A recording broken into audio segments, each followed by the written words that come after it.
మీ జీఐఈటీ ఇప్పుడు జీజీయూగా మారింది. 2000కు పైగా ప్లేస్మెంట్స్, ఐపీఎం, కేపీఎంజీ వంటి సంస్థలతో ఇంటిగ్రేటెడ్ కోర్సులు, యూపీఎస్సీ కోచింగ్, అడ్మిషన్లు ఓపెన్. ఇందిరా గాంధీ గారిని ఎందుకు హత్య చేయాల్సి వచ్చింది? 1984 అక్టోబర్ 31 రోజు ఇందిరాగాంధీ గారిని చంపడం జరిగింది.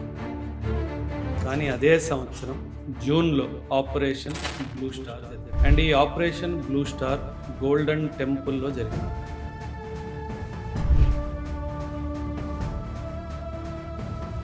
సిక్ కమ్యూనిటీ సెంటిమెంట్ని డైరెక్ట్గా హర్ట్ చేసింది. ఆమె ప్రాణాలు కాపాడాల్సినటువంటి గన్మెన్సే ఎందుకు ఆమె చంపారు? We did not lose Indira Gandhi. We lost sitting prime minister. అంటే మన దేశానికి జరిగిన ఒక అవమానం సార్. డెమోక్రసీలో ప్రైమ్ మినిస్టర్ని చంపడం అంటే డెమోక్రసీని చంపడం. అంటే వీళ్ళని రెచ్చగొట్టడం వెనక కూడా పాకిస్తాన్ ప్రమేయం 100% సార్. సిక్ కమ్యూనిటీని సనాతన్ కి తల్వార్ అంటారు. వీళ్ళని ఎలా మనం వీళ్ళకి విరుద్ధంగానే మార్చాలి అనేది పాకిస్తాన్ చెప్తుంది.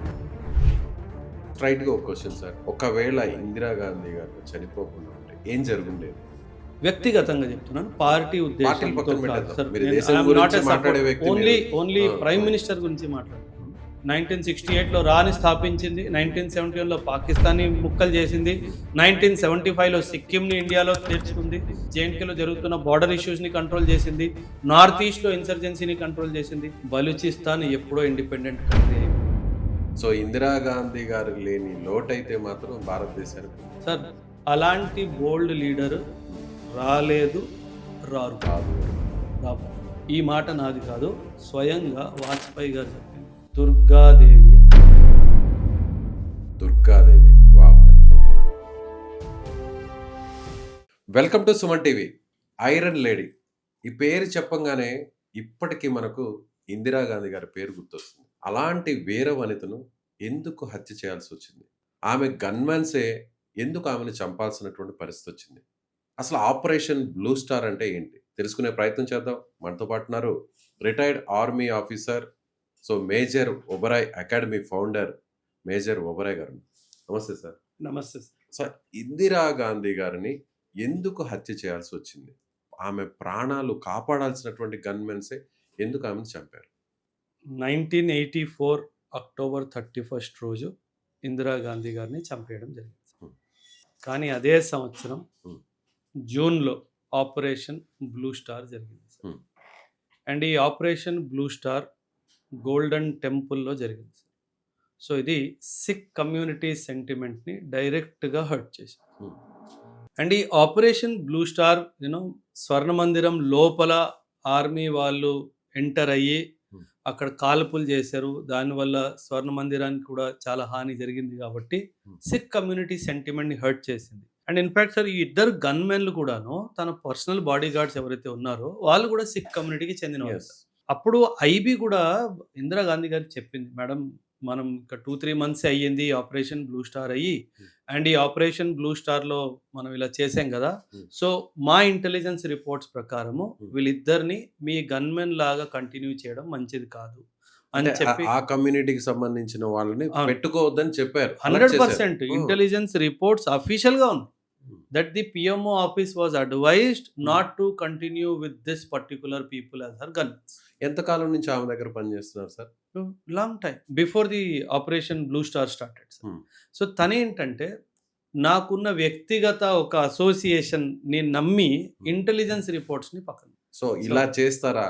తప్పు సార్. నాతో ట్రావెల్ చేస్తున్నారు ఎప్పటి నుంచో తెలుసు, వాళ్ళు అలాంటి వాళ్ళు కాదు అని ఆమె అనుకున్నారు. ఇదే తప్పు రాజీవ్ గాంధీ గారు కూడా చేశారు. ఆయన కూడా. అవును సార్. రాజీవ్ గాంధీ గారు ఎల్టీటీఈ ప్రాబ్లం శ్రీలంకలో జరుగుతుంది, మీరు చెన్నైకి వెళ్ళొద్దు అని చెప్పి చాలా స్పష్టంగా ఇంటెలిజెన్స్ రిపోర్ట్స్ ఉన్నా సరే ఆయన చెన్నైకి వెళ్ళడం జరిగింది. సో మీకు గుర్తుంటే సార్, రీసెంట్గా ఒక ఎస్సీఓ సమ్మిట్ జరిగింది. ఎస్సీఓ సమ్మిట్ కి మన ప్రధాన మంత్రి మోదీ గారు వెళ్ళలేదు. అవును, వెళ్ళలేదు. ఆల్ ఆఫ్ సడన్ గా డ్రాప్ అయ్యారు. ఇంటెలిజెన్స్ క్లియరెన్స్ ఇవ్వలేదు. ఇంటెలిజెన్స్ క్లియరెన్స్ అందుకే అంటారు సార్, పొలిటికల్ లీడర్ ఎవరైతే ఉంటారో వాళ్ళు ఇంటెలిజెన్స్ వాళ్ళు ఇచ్చే ఏదైతే ఇన్ఫర్మేషన్ ఇంటెలిజెన్స్ ఉంటుందో దాన్ని అమలు పరచాలి, లేదంటే లైఫ్ థ్రెటనింగ్ రిస్క్ ఉంటుంది. సార్, ఇందిరాగాంధీ గారు వ్యక్తిత్వం కాదు సార్, తను ఒక దేశానికి ప్రధానమంత్రి. ఎందుకంటే it is not about losing Indira Gandhi, it is about losing the iron lady. మీరు అన్నట్టు తను చాలా పెద్ద పెద్ద నిర్ణయాలు మన దేశానికి మంచివి ఏవైతే ఉన్నాయో అవి తీసుకున్నారు sir. So obviously anti social ఎలిమెంట్స్కి అది నచ్చుతుందా సార్? ఇప్పుడు మనం సింపుల్గా మాట్లాడదాం సార్. తను తీసుకున్న అతిపెద్ద నిర్ణయం పాకిస్తాన్ని 2 ముక్కలు చేయడం సార్. తన ముందు తన తర్వాత ఏ ప్రధానమంత్రి చెయ్యలేని పని తను చేసింది సార్, ఇందులో సందేహం లేదు కదా సార్. ఇప్పుడు తను చనిపోతే ఎవరికి హ్యాపీ సార్? పాకిస్తాన్ వాడు. Simple sir. సో పాకిస్తాన్ వాడు ఖాళిస్తాన్ వాడికి డబ్బులు ఇస్తాడు. చూడు, దీన్నే రాడికలైజేషన్ అంటారు సార్. నీ స్వర్ణ మందిరంలో నువ్వు నమ్మే గర్భగుడిలో వీళ్ళు లోపలికి వెళ్ళి ఇలా చేశారు, నువ్వు ప్రతీకారం తీర్చుకోవా, నువ్వు ఏ కమ్యూనిటీకి చెందిన వాడు, నువ్వు క్షత్రియ పుత్రుడివి కాదా, ఇలా రాడికలైజేషన్ కూడా జరుగుతుంది. సో ఆ సందర్భంలో ఆ కమ్యూనిటీకి sir it is an immediate corrective action, it should have been taken. తనని ఇన్సిస్ట్ చేయాల్సింది ఎవరైతే తన సలహాకారులు ఉన్నారో, ఖచ్చితంగా తను ఒప్పుకోకపోయినా తనని ఒప్పించాల్సిన బాధ్యత కూడా సలహాకారు. అక్కడ వాళ్ళ మిస్టేక్ 100% ఉంది సార్ మిస్టేక్. సో సార్ నేను మళ్ళీ చెప్తున్నాను sir, we did not lose Indira Gandhi, we last sitting prime minister. She was the sitting prime minister. Rajiv Gandhi garu was not the sitting prime minister when he died, but Indira Gandhi was the sitting prime minister. అంటే మన దేశానికి జరిగిన ఒక అవమానం sir. డెమోక్రసీలో prime minister ని చంపడం అంటే డెమోక్రసీని చంపడం. ఇది పాకిస్తాన్లో తరతరాలుగా జరుగుతూ వస్తుంది, మన దేశంలో ఎప్పుడు జరగలేదు సార్. పాకిస్తాన్లో వాళ్ళ మనుషులే వాళ్ళని చంపేసుకున్నారు, మనకు దాంతో సంబంధం లేదు. కానీ ఇతర దేశం నుంచి వచ్చిన డబ్బు కానీ అక్కడి నుంచి వచ్చిన ఆలోచన వల్ల మన దేశ ప్రైమ్ మినిస్టర్ని మన వాళ్ళే చంపినట్టు. రెచ్చగొట్టడం వెనక కూడా పాకిస్తాన్ ప్రమేయం ఉందంటారా? 100% sir, there is no doubt about it sir. Khalistan movement sir, I also belong to Sikh community sir. నాకు 45-46 సంవత్సరాలు సార్. నా జీవిత కాలంలో నా కమ్యూనిటీలో ఖాళిస్తాన్ మూమెంట్ని సపోర్ట్ చేసే ఒక్క సిక్కు సహోదరుని కూడా నేను కలవలేదు. కమ్యూనిటీలో అంత స్ట్రాంగ్ గా ఉంటారు అస్సలు లేదు sir. The way Sikh community got integrated with India, అది చాలా బ్యూటిఫుల్ గా జరిగింది సార్. అందుకే సిక్ కమ్యూనిటీని సనాతన్ కి తల్వార్ అంటారు. అంటే సనాతన ధర్మాన్ని కాపాడడానికి పుట్టిన ఒక ఖడ్గం ఇది. సో వీళ్ళని ఎలా మనం వీళ్ళకి విరుద్ధంగానే మార్చాలి అనేది పాకిస్తాన్ యొక్క ఉద్దేశం. అందుకే కదా సార్ ఇలాంటి అరాచకాలు జరుగుతాయి. మీకు గుర్తుంటే గనక హిస్టరీలో మనం వెళ్ళిపోతే బెనజీర్ భుట్టో గారు కానీ వాళ్ళ తండ్రి జుల్ఫికార్ అలీ భుట్టో గారు కానీ డైరెక్ట్ స్టేట్మెంట్స్ ఇచ్చిన రోజులు ఉన్నాయి. మేము ఖాళిస్తాన్ని ఓపెన్గా సపోర్ట్ చేస్తాము, ఇన్ఫ్యాక్ట్ మా దగ్గర ఉన్న పంజాబ్ ప్రాంతంలో కొంచెం భూమి కూడా ఇస్తాము ఒక దేశాన్ని సృష్టించడానికి. అంటే వీళ్ళ ఉద్దేశం ఏంటి? ఇండియాకి పాకిస్తాన్కి మధ్యలో ఒక బఫర్ కంట్రీ రావాలి, అది వాళ్ళ ఉద్దేశం. అంటే ఇక్కడ ఏం జరిగిందంటే sir, during the time of independence Sikh కమ్యూనిటీలో ఒక ఫియర్ని బుర్రలో వేయడం జరిగింది. మేము ఎందుకు వెళ్ళిపోతున్నాము, ఎందుకంటే మమ్మల్ని మత మార్పు చేసి మళ్ళీ హిందూయిజంలోకి తీసుకొచ్చేస్తారు అని చెప్పి ముస్లిం కమ్యూనిటీ ఎవరైతే పాకిస్తాన్కి వెళ్ళారో వాళ్ళు ఈ మాట మాట్లాడారు. అండ్ సిక్ కమ్యూనిటీ వాళ్ళకి ఏం ఫియర్ అయిపోయింది, అయితే నన్ను కూడా మళ్ళీ మార్చేస్తారా. సో ఒక రిలీజియస్ డౌట్ ని మైండ్ లో పెట్టేసినందువల్ల మీరు అనేది ఏంటి, ఇప్పుడున్న జనరేషన్ కి అర్థమయ్యేలా చెప్పండి. అంటే సిక్ కమ్యూనిటీని కూడా హిందూగా మార్చేస్తారు అని చెప్పి ఒక భయాన్ని మైండ్ లో సృష్టించారు 1940s లో. ఆ కమ్యూనిటీ అందరూ కూడా ఇదే వెళ్ళింది. లేదు ఏనాడు సార్ ఖాళిస్తాన్ మాకు కావాలి అని చెప్పి సిక్ కమ్యూనిటీలో 1% కంటే పాపులేషన్ ఏనాడు సపోర్ట్ చేయాలి. అందుకే సార్ మీరు చూడండి, ఇండియాలో ఖాళిస్తాన్ కావాలి అని చెప్పి అడిగే వాళ్ళు 10-12 కూడా ఉండరు. మీరు అమెరికాలో చూడండి, మీరు యూకేలో చూడండి, మీరు కెనడాలో చూడండి, లక్షలాది మంది ఉన్నారు. కెనడా నుంచే మొన్నంతా కూడా కెనడా, యూకే అంతా. ఎందుకు అంటే అక్కడ ప్రభుత్వం వాళ్ళకి ఆ లూజ్ రోప్ ఇస్తుంది, నువ్వు చెయ్యిరా. ఎందుకంటే ఇండియాలో ఒక ఫాల్ట్ లైన్ క్రియేట్ చేయడానికి ప్రయత్నిస్తున్నారు. ఇండియా డౌన్ చేయాలంటే దీన్ని ఇండియాకి విరుద్ధంగా ఒక ఆయుధం లాగా ఎలా వాడాలి అన్న ఉద్దేశంతో ఈ ఖాళిస్తాన్ మూమెంట్ ని వీరు చావనివ్వట్లేదు. ఇది ఇండియన్ భూమిలో చనిపోయింది ఎప్పుడో, అసలు ఎప్పుడు జీవించలేదు కూడా. కానీ వీళ్ళు ఏంటంటే దీన్ని ఎలా మనం మళ్ళీ తిరిగి లైఫ్ ఇవ్వాలి. అందుకే ఖాళిస్తాన్ మూవ్మెంట్ సార్, మీరు ఎన్నో సంవత్సరాలుగా ఈ పని చేస్తున్నారు. Hmm. మీరు కొన్ని వేల వీడియోస్లో మాట్లాడుంటారు. అవును. ఈ యొక్క అంశాన్ని వీళ్ళు చావనివ్వరు. సంవత్సరానికి 2 సంవత్సరాలకి 3 సంవత్సరాలకి ఏదో ఒక అంశం రూపంలో మళ్ళీ తిరిగి తీసుకురావాలి. సో ఆ ఉద్దేశం ఏంటంటే సార్, సిక్ కమ్యూనిటీ మన దేశ జనాభాలో బహుశా 1.5% సార్, మా అయితే 2% ఉంటుందేమో సార్. అది కూడా పంజాబ్లోనే ఉంటుంది. ముఖ్యంగా అక్కడ వేరే రాష్ట్రాల్లో కొంచెం అక్కడక్కడ వెరీ ఉంటుంది. Skeletal presence. అవును. కానీ వాళ్ళు దేశానికి చేసే కాంట్రిబ్యూషన్ అంతా ఇంత 100%. కాదు సార్. అది ఏమంటారు, డిఫెన్స్ ఫీల్డ్ కానివ్వండి, ఇంకేదైనా ఫీల్డ్ కానివ్వండి. ఎందుకు నా కళ్ళ ముందు మీరే కనిపిస్తారు. సో వీళ్ళు ఏంటంటే సార్, Hmm. ఈ కమ్యూనిటీ ఏంటంటే Hmm. మన దేశానికి ఏ ప్రాబ్లం వచ్చినా మేమున్నాము. నేను Yes. చెప్పే కదా, సనాతన ధర్మానికి ఖడ్గమే సిక్ కమ్యూనిటీ సార్. Hmm. 2 రోజుల ముందు సార్, యూ రిమెంబర్ అస్సాంలో ఫ్లడ్స్ వచ్చాయి సార్. Hmm. ఎవరు వెళ్ళారు సార్?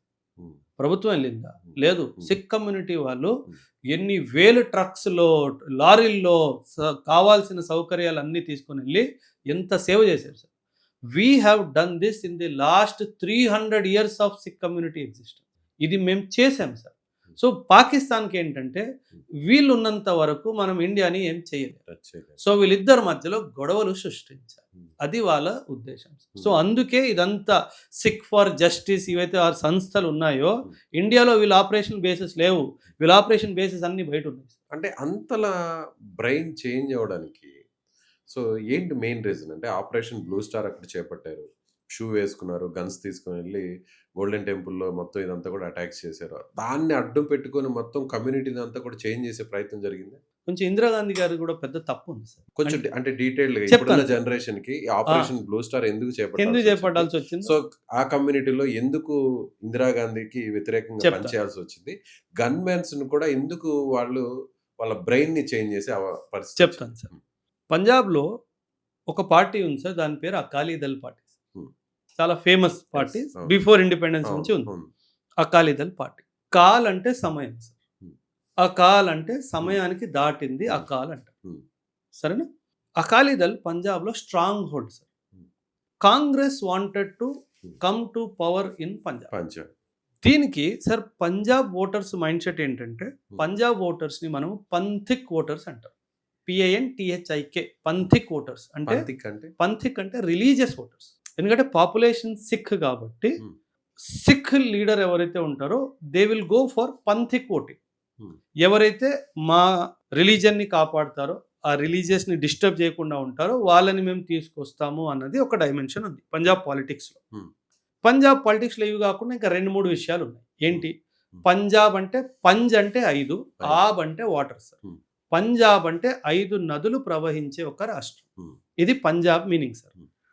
ఈ ఇండస్ వాటర్ ట్రీటీ వల్ల చాలా మటుకు వాటర్ పంజాబ్కి కాకుండా పాకిస్తాన్కి పంపించడం ఇది చరిత్రలో జరిగింది సార్. ఇదే కాకుండా పంజాబ్ నుంచి చండీగఢ్ ఎప్పుడైతే వేరైందో అది తిరిగి పంజాబ్కి ఇస్తాము అని చెప్పిన ఒక ప్రామిస్ ఇప్పటి వరకు ఫుల్ఫిల్ చేయలేదు. ఇప్పటి వరకు సెంట్రల్ గవర్నమెంట్ ఏ టైంలో 1960s విషయం చెప్తున్నాను. 1966లో పంజాబ్ ఎప్పుడైతే ఫామ్ అయిందో అప్పటి నుంచి ఈ ఆందోళన ఉంది పంజాబ్.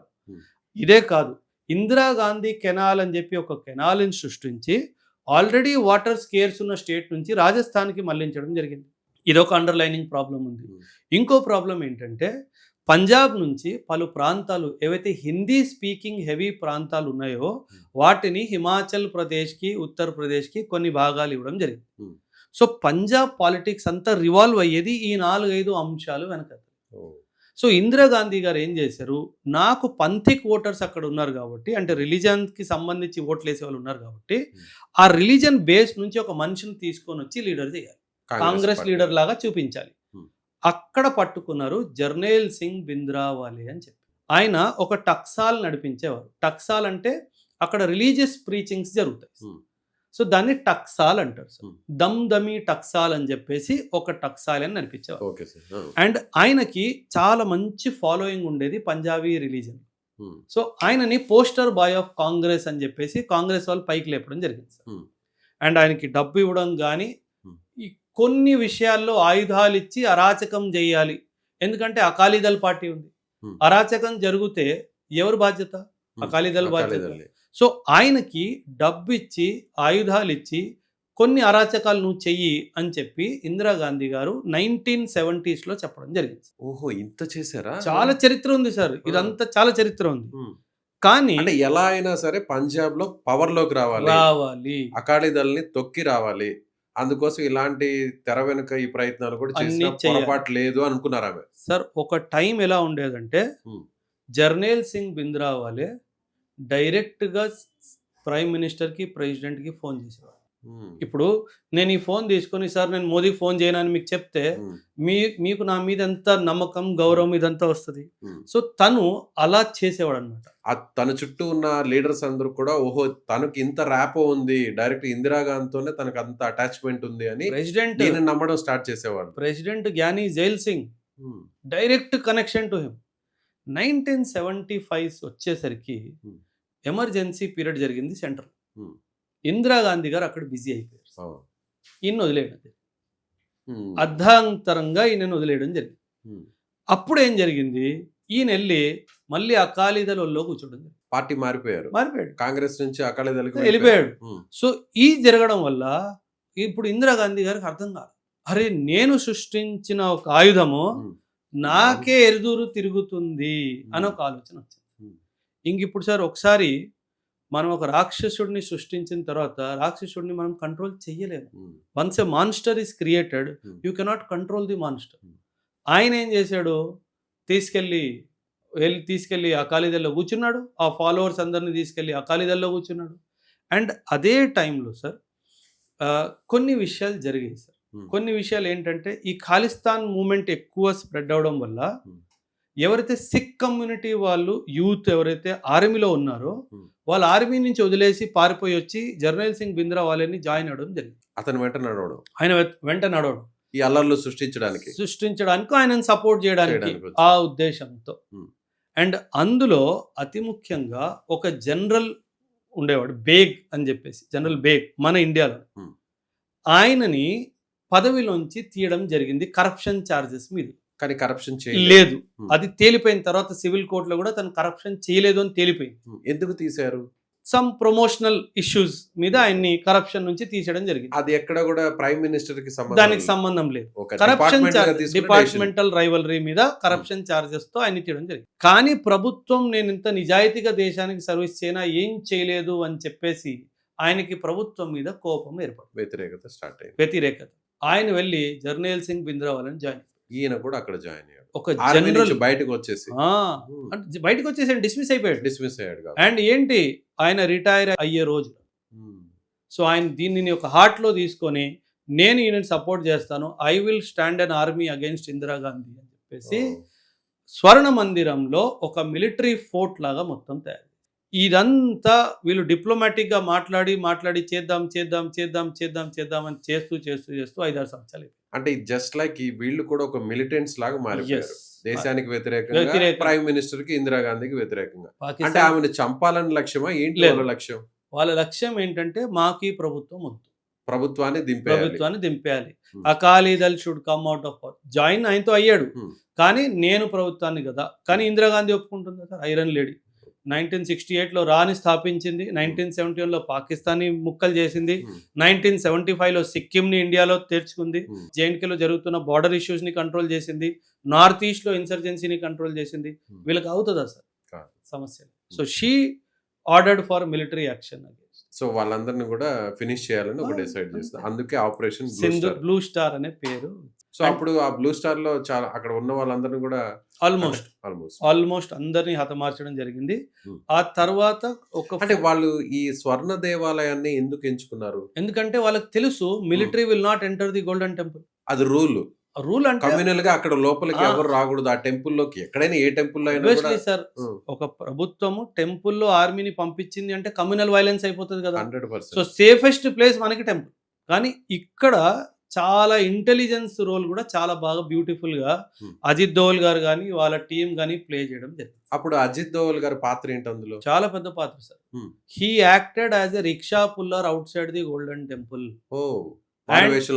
మారువేషంలో అండ్ లోపలికి ఎవరు వెళ్తున్నారు, ఎవరు వస్తున్నారు, ఎవరు ఉన్నాయి, ఏ ఆయుధాలు ఉన్నాయి, ఇదంతా information as a rickshaw puller ఆయన తీసుకోవడం జరిగింది. సో ఆయన ఇంటెలిజెన్స్ మొత్తం రిపోర్ట్ చేస్తున్నారు. సార్ ఆబ్వియస్లీ మనం ఎక్కడైనా ఆపరేషన్ చేయాలి అంటే శత్రువు గురించి మనకి ఇన్ఫర్మేషన్ ఉండాలి, అప్పుడే కదా మనం వెళ్ళేది. సో ఆ యొక్క పాత్ర అజిత్ దోవల్ గారు చాలా బ్యూటిఫుల్గా ప్లే చేయడం జరిగింది సార్. కాకపోతే ఆపరేషన్లో ఆయన కాంట్రిబ్యూషన్ ఇన్ఫర్మేషన్ అదే కీలకం కదా. Obviously sir, any military operation is dependent solely on the intelligence input. So ఆ డైమెన్షన్ లో ఆయన చేసిన పాత్ర బ్యూటిఫుల్ రోల్ ఆయన ప్లే చేశారు. ఆ తర్వాత ఆర్మీ వెళ్ళి దాన్ని మన గోర్ఖా రోజుల్లో కానీ సార్ ఈ ఆపరేషన్ అంతా 2 days 1-2 days over over night sir, army ముందు వాళ్ళు. సో ఆ డైమెన్షన్ లో కాకపోతే ఈ లీడర్ ను కూడా, ఈ మెయిన్ లీడర్ ను కూడా అంతమంది ఉంచడం జరిగింది. జర్నైల్ సింగ్ భింద్రావాలే అందరు ఎలిమినేటెడ్, నో బడీ లెఫ్ట్. ఈయన ఆర్మీ నుంచి ఒక ఎవ్రీబడి గాన్, ఆయన కూడా everybody gone. So this is how మనం చాలా క్లియర్. కాకపోతే రిపోర్ట్స్ ఏమంటాయంటే ఇందిరాగాంధీ గారు ఇచ్చిన ఆదేశాలు ఏంటంటే minimum damage to the golden temple, minimum damage చేయండి కానీ వదిలే ప్రసక్తి లేదు. నష్టం కొంచెం దేవాలయం ఎంత వరకైతే వీలైతే అంత తక్కువగా మీరు నష్టం చేయకుండా వాళ్ళని చంపడానికి ప్రయత్నం, ఎంత దూరం అయినా వెళ్ళాలి. కానీ కొలాటరల్ డ్యామేజ్ అవుతుంది సార్. కొలాటరల్ డ్యామేజ్ అవుతుంది కాబట్టి అక్కడే సిక్ సెంటిమెంట్ దెబ్బతి. సిక్ సెంటిమెంట్ జర్నైల్ సింగ్ భింద్రావాలే గారిని చంపేశారు అన్న విషయం మీద సెంటిమెంట్ హర్ట్ అవ్వలేదు. మా స్వర్ణ మందిరాన్ని మీరు అపవిత్రం చేశారు, బూట్లు వేసుకొని లోపలికి వచ్చారు, బుల్లెట్లతో గోడల మీద కాల్పులు జరిగినాయి, కొన్ని పార్ట్స్ విరిగిపోయినాయి, అవన్నీ జరిగినాయి. సో అది అపవిత్రమైనది. సో ఆ డైమెన్షన్లో కోపం, అది వీళ్ళ తన బాడీ గార్డ్స్ మైండ్ లోకి వెళ్ళడము. అండ్ హిందువులకి తిరుమల ఎంత ముఖ్యమో అంతే, సో సిక్కులకి స్వర్ణ దేవాలయం అంత ముఖ్యం, అంతే ముఖ్యం, అంత పవిత్రంగా భావిస్తారు. And there is a report that America is also behind this, because obviously sir Indira Gandhi ఈ general Singh Bhindranwale no Indira Gandhi elimination లో. Why? Because Indira Gandhi very strong. Next చూద్దాం సార్. ఓకే, అప్పుడు అందరూ కూడా సో స్వర్ణ దేవాలయంలో ఈ విధంగా ఆమె అరాచకాన్ని సృష్టించారని ఆ కసి కోపం లోపల అందరూ పెట్టుకున్నారు. మరి ఇక్కడ దాకా ఎలా తీసుకెళ్ళగలిగారు? ఇందిరాగాంధీ వెనుకున్నటువంటి గన్ మ్యాన్స్ వరకు ఆ ఫీలింగ్స్ ని ఎలా తీసుకెళ్తాయి కదా సార్? కమ్యూనిటీ ఇంటరాక్షన్ ఉంటుంది కదా సార్. ఇప్పుడు మీరు ఇందిరాగాంధీ గన్ మ్యాన్ సార్, మీరు సిక్, నేను సిక్ సోదరుడిని. నువ్వు గురుద్వారాకు వచ్చావు దేవుని దండం పెట్టుకోవడానికి, నీకు సిగ్గు లేదురా? మన స్వర్ణ దేవాలయం మీద అటాక్ చేసిన దానికి నువ్వు సెక్యూరిటీ ప్రొవైడ్ చేస్తున్నావు, అసలు మనిషివేనా? నేను 10 సార్లు చెప్తాను, మీకు కోపం రాదా? ఆవేశం రాదా? అయిపోయింది. ఆవేశం రాదా మీకు? ఖచ్చితంగా ఆవేశం వస్తుంది. ఆ ఆవేశంలో మీరు జస్ట్ లైక్ వాళ్ళని కూడా ఒక మిలిటెంట్ లాగా మార్చేసినట్టే కదా. అంతే కదా sir. Sir militancy is a state of mind sir. అంటే ఒక స్టేట్ ఆఫ్ మైండ్లో ఎవరినైతే మనం తీసుకెళ్ళగలమో, మిమ్మల్ని నేను ఒక 6 నెలలు ట్రైనింగ్ ఇస్తే మిమ్మల్ని మిలిటరీలో మార్చేస్తానే ఉన్నాను. సో ఆ ఫీలింగ్ తో ఇంకా ఫైరింగ్ ఓపెన్ చేయడం జరిగింది. ఇంకా ఆపరేషన్ ఓవర్ నైట్ అంతా ఆపరేషన్ జరిగింది సార్. బై ద మార్నింగ్ తెల్లారేసరికి అందరినీ హతమార్చడం జరిగింది. మొత్తం సర్వే చేయడం మొత్తం. అంటే ఎవరైతే ఆర్మీ ట్రూప్స్ ఈ ఆపరేషన్లో పాల్గొన్నారో వాళ్ళు చెప్పిన ఎక్స్పీరియన్స్ వాళ్ళు షేర్ చేసుకున్నప్పుడు ఏం చెప్పారంటే, ఒక ప్రాపర్ మిలిటరీ డిఫెన్స్ ఎలాగైతే ఉంటుందో అలా తయారు చేసుకున్నారు లోపల. ఒక మందిరాన్ని ఒక మిలిటరీ పోస్ట్లో మార్చేశారు. బంకర్స్ కానీ, అక్కడున్న ఆయుధాలు కానీ, వాళ్ళు మిలిటెంట్స్ వాడిన మిలిటరీ టాక్టిక్స్ కానీ, ప్రాపర్ ఒక బటాలియన్ ఎలాగైతే తన డిఫెన్సెస్ని తయారు చేసుకుంటుందో అలా తయారు చేసుకున్నారు అని చెప్పారు. అంటే it was a very planned effort that మన మీద దాడి వస్తుంది అండ్ మన మీద దాడి వచ్చినప్పుడు మనం ఇలా రిటాలియేట్ అవ్వాలి. ఎంతమంది ఉంటారు సార్ మొత్తం? మినిమం 300-400 ఉంటారు. 300-400 మినిమం 300-400 లోపల. Sir the point is the temple was never closed. మందిరం ఏ రోజు బంద్ చేయలేదు.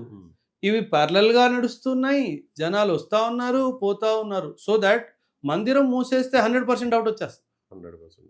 ఇక్కడ ఆపరేషన్ మళ్ళీ వీళ్ళు చేయలేదు. ఎగ్జాక్ట్లీ. అండ్ ఆపరేషన్ చేయాలి అనుకున్న రోజు కూడా మందిరాన్ని మూయించలేదు. ఈ డివోటీస్ కి ఏమన్నా వాళ్ళ అయ్యాయి సార్. డివోటీస్ కూడా కొంతమంది చనిపోవడము ఈ ఆపరేషన్ లో జరిగింది. సో ఇంకా అది కొలాటరల్ డ్యామేజ్ లో ఖచ్చితంగా. స్ట్రైట్ గా ఒక క్వశ్చన్ సార్, ఒకవేళ ఇందిరాగాంధీ గారికి చనిపోకుండా ఉంటే ఏం జరుగుండేది? ఆమె ఒక 10 సంవత్సరాలు 15 సంవత్సరాలు కానీ ఉండుంటే 2-3 జరిగాయి sir.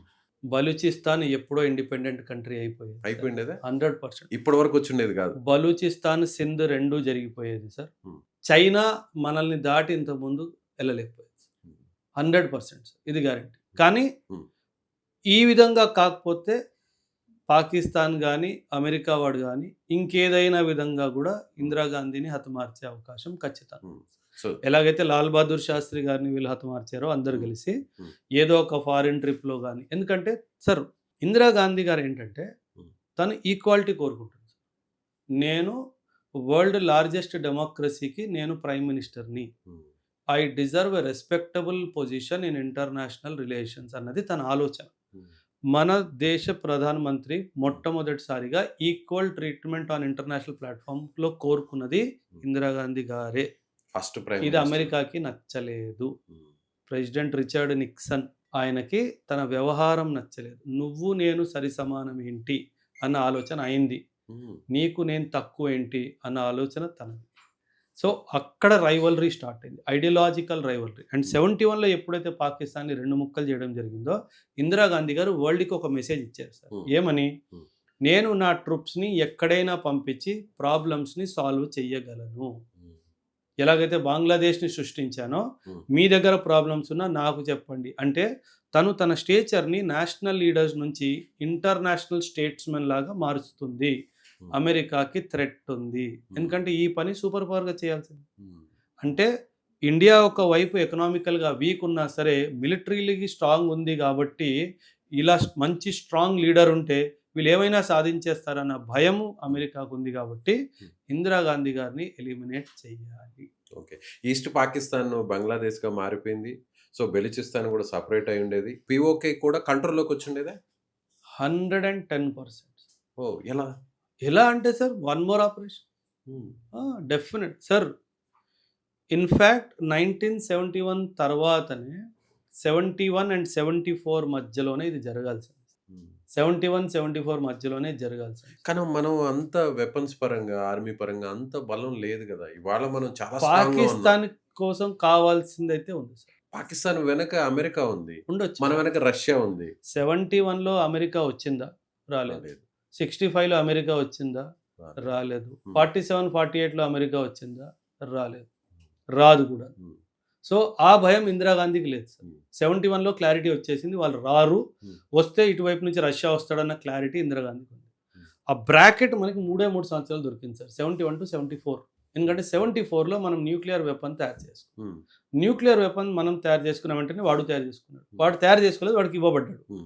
So nuclear weapon states అయిన తర్వాత ఫుల్ స్కేల్ వార్ అన్నది అసాధ్యం, జరగదు.